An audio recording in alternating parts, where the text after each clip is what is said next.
All right, here's another problem I want to take a look at. Again, trying to prove triangles congruent. So we got SAS and ASA.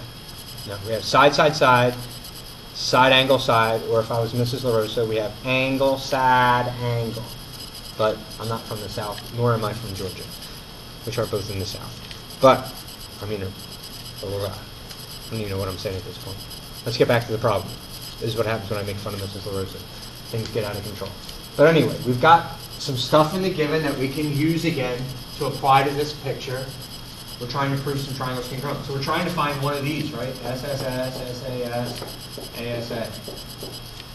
Again, up to this point, that's the only four. What's the shade on this stuff?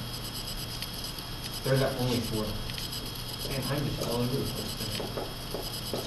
Up to this point, these are the only three ways we have to prove triangles so far. We're going to add to this next week. But right now, side, side, side, side, angle, side, and angle, side, angle. If I look at this, we're going to start off statements and reasons. Again, a two-column proof. You got to think about the flow of a proof. It's got to make sense, and it's got to go like head in the right direction. I'm going to start off with a given. YR perpendicular to KA. R midpoint of KA. Now, what does it mean if two lines are perpendicular? You know, one of the definitions was if two lines are perpendicular, they intersect to form right angles. And we had another theorem that, like, I don't know if I mentioned this in class, but this is actual theorem that says if two lines are perpendicular, they intersect to form congruent angles, which should make sense. If they're perpendicular, these two are both going to be 90. And if they're both 90, they're both going to be congruent. So let's sort of take the long way. Let's use a definition of perpendicular. Definition of perpendicular would give me, I could throw some numbers in here. Angle 1 equals 90, angle 2 equals 90.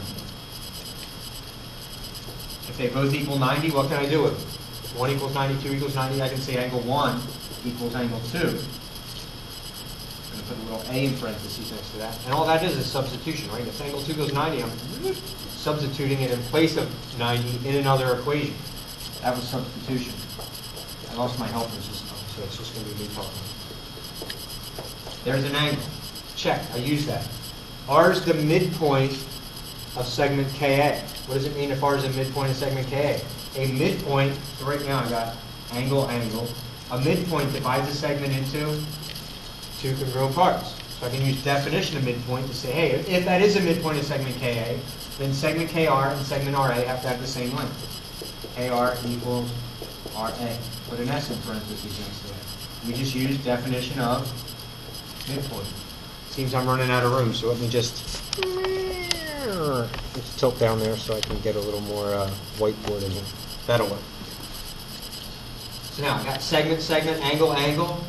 I got 2/3 of both of those. So either going to find out something about the other side or the other angle.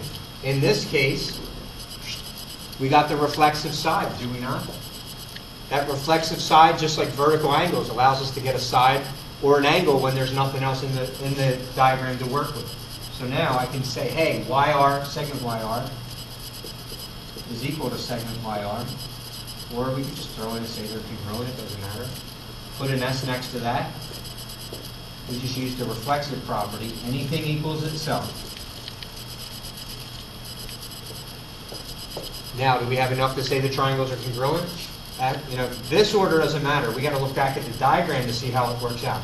Side, included angle, side. I showed both of those, so now I can use SAS as my reason to say triangle KYR, KYR,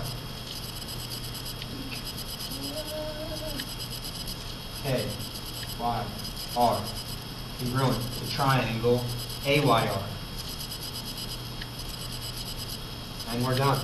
Now we're eventually going to be taking this to a next step where after we prove the triangle's congruent, we're going to take it a step further. That's when we're going to use that CPCTC. Corresponding parts of congruent triangles are congruent.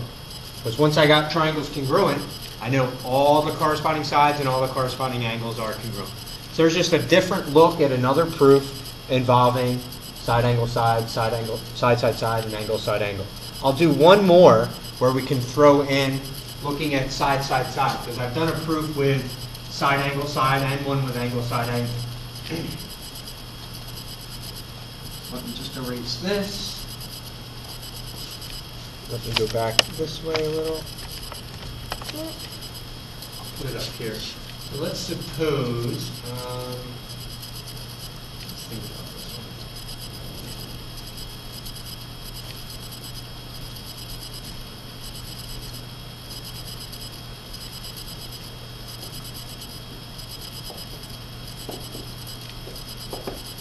So let's come up with a given here. So I got a triangle, WOR, KOR. Got some work going on here. But we're going to put given. Let's put a given. O, midpoint of segment WK. Put in here segment WR is congruent to segment KR. Prove triangle WOR is congruent to triangle KR.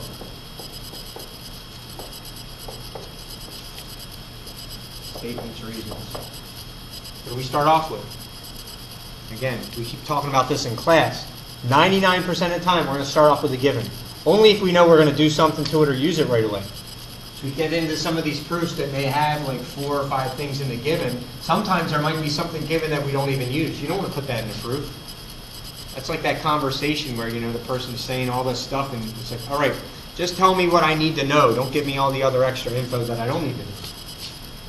So over here, let's put given. O is the midpoint of segment WK. Segment WR is congruent to segment KR. And first thing you look at, in the given, is there an angle or a side? Right in the given, there's a side. Put an S in parentheses next to that. O is the midpoint of segment WK. What does a midpoint do? Midpoint angle bisector. Midpoint gives you 2 congruent segments. Angle bisector gives you 2 congruent angles. More importantly, a midpoint divides a segment into 2 congruent parts. I forgot to mark off this. So I got the given there, 2 congruent parts. So if O is the midpoint of segment WK, I can say segment WO is congruent to segment OK. What did we just use? O is the midpoint. We just used definition of midpoint. Put an S in parentheses next to that. Now I got a side, a side, a side, a side. I got 2 pairs of sides congruent. It's like if these were my choices, I don't want to use that. I got 2/3 of this and 2/3 of this one. Can I say anything about the included angle? Something like that. I mean, we don't know the isosceles triangle theorem yet. You don't know what I'm talking about? Forget I just said that. But we're going to learn that eventually. Right now, I can't say anything about angle W and angle K. I could say something about what about the third side. In both triangles, it's the same segment. It's segment OR. Well, it lets me say segment OR is congruent to segment OR. Reflexive property. Put an S in parentheses next to it. Now, do I have 3 sides in one triangle congruent to 3 sides of another? We do. We got 3 pairs right there, 3 S's. So now I can say the triangles are congruent by SSS postulate, and let's make sure we get the triangle congruent statement right. I mean, in this case, they're giving it to us, but let's make sure it matches up. WOR, W corresponds with K, O with itself, R with itself. So that works out. Angle WOR is congruent to triangle KOR. I think I just said angle, I think it's triangle.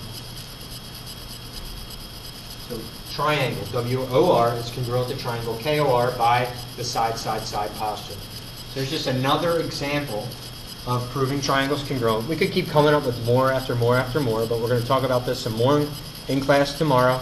And again, I said we're getting ready for a little pre-Thanksgiving quiz on Wednesday. So I hope this helped you out. If not, ask some questions tomorrow in class. Thanks.